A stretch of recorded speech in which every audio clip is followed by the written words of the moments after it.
Assalamualaikum warahmatullahi wabarakatuh. Update untuk fase pembuahan kelengkeng new kristal ya di kebun kami di Lampung Timur. Ini sudah berjalan 3 bulan pasca aplikasi ya, dengan bahan KCLO 3 ya kalau nggak salah ya, kalium klorat ya. Postering kita menggunakan KCLO. Memang masih terjadi kerontokan ya fase seperti ini. Nah, ini sisa-sisa dari proses penyerbukan kita yang berhasil menjadi calon buah ya, pentil ini ya. Seperti ini kondisinya. Ini umur 3 bulan itu sejak 19 Juli, ini tanggal 19 Oktober, pas persis 3 bulan. Jadi seperti ini berinya ya. Kalau di pengangguran ini bahasanya apa? Beri ya. Berinya masih sebesar kedelai. Nah, ini insya Allah lagi nanti 2,5 bulan ya. Sekitar 2,5 bulan sampai dengan 3 bulan untuk sampai ke panen ya. Seperti itu ya. Insya Allah 2,5 bulan lah ya. Jadi sekitar Desember. Ini jarang-jarang. Ini bagian bawah ini sangat jarang, bahkan ada yang kosong seperti ini. Ini bahkan jarang sekali, sedikit sekali ini.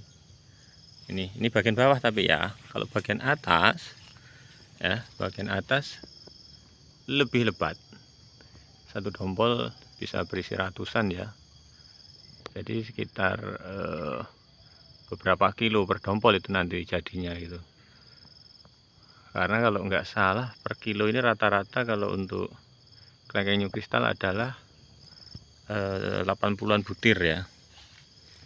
Nah, ini 3 bulan. Coba kita lihat.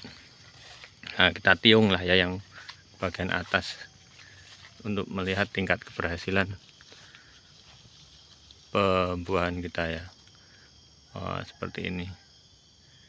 Jadi cukup lebat lah ya. Ini nih lebat sekali ini. Kalau nanti sudah menjadi buah, ini terlihat besar dombolan ini. Ini kalau dihitung kan hampir berapa ratus ini. Untuk satu dombolan besar ini maksudnya ya. Untuk satu dombolan kecil ini ya sekitar 100-an barangkali ya. Nah, jadi rata-rata sekitar sekilo itu nanti bisa itu. Nah, itu bagian atasnya itu seperti itu. Jadi ini kita informasikan ya, update untuk umur 3 bulan. 3 bulan. Coba kita lihat di pohon yang lain ya. Pohon yang lain. Nah, sepertinya ini lebih lebat ya untuk keberhasilan pembuahannya ini ya. Oh, lebih besar juga. Jadi buahnya juga sebenarnya lebih besar lagi ya. Jadi memang pengaruh ya dengan kesuburan pohon ya. Karena tadi pohon pertama tadi itu sedikit ternaungi bawah pohon durian ya, dan malah ada sengonnya itu. Nah, kali ini dia bahasa Jawanya tenggar. Jadi dia memang bebas ini, sehingga pohonnya lebih, vigoritasnya lebih bagus ya. Lebih terlihat vigor gitu, subur, keker gitu, sehingga ternyata itu pengaruh di pembuahan. Nah, ini satu dompol ya. Wah, ini bagus banget ini, insya Allah ini kita nggak perlu jarangi lagi nih, pas ini. Tapi kalau ini di atas ini sebetulnya nanti kita lihat apa perlu proses penjarangan atau tidak untuk dapat kualitas ya. Kita dapat kualitas yang standar yang kita inginkan ya. Seperti ini ya. Jadi ini untuk record kita seperti apa buah kelengkeng 3 bulan pasca postering atau program pembungaan. Kalau untuk petani, kalau sudah kayak gini nih, wayem, artinya itu wayem, seneng lihat seperti ini, senang sekali ya. Caranya ya itu tadi, tinggal nunggu masa panen, kita melakukan penjagaan, termasuk salah satunya ya seperti ini ya. Tapi kalau di kebun kami kita mengurangi untuk penggunaan pestisida ya. dalam bentuk insek ataupun fungi.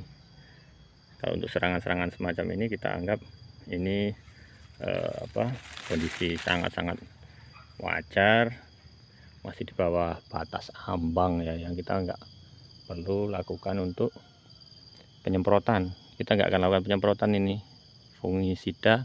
Insya Allah sampai dengan panen kita nggak akan aplikasi fungi ataupun insek. Kalaupun nanti kita pakai itu, kita pakai yang natural atau organik ya. Kita bisa buat sendiri dari bahan-bahan tanaman yang punya sifat melindungi tanaman ya.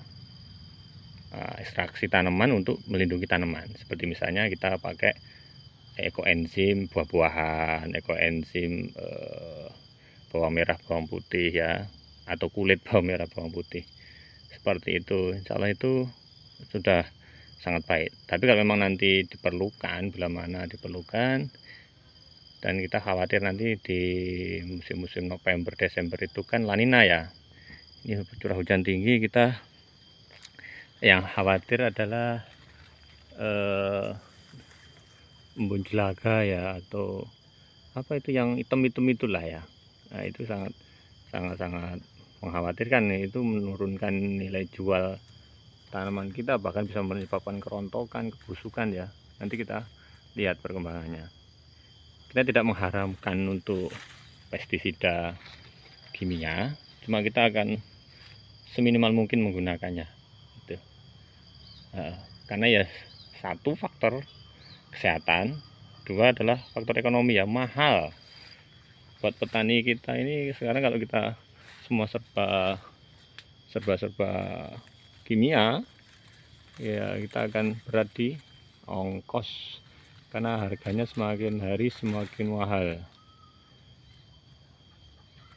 gitu ya. Alhamdulillah ini 3 bulan ini pertumbuhannya sesuai harapan. Ini nanti kita aplikasi untuk pengisian buah ya.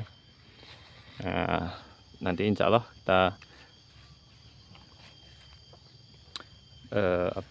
upload untuk cara kita melakukan pengisian buah, aplikasinya apa, bagaimana cara yang kita gunakan.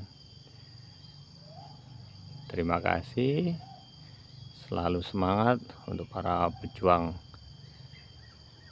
tulang punggung ekonomi bangsa, tulang punggung budaya bangsa, para petani di seluruh Nusantara. Terima kasih. Salam tanam-tanam, salam merdeka pangan. Assalamualaikum warahmatullahi wabarakatuh.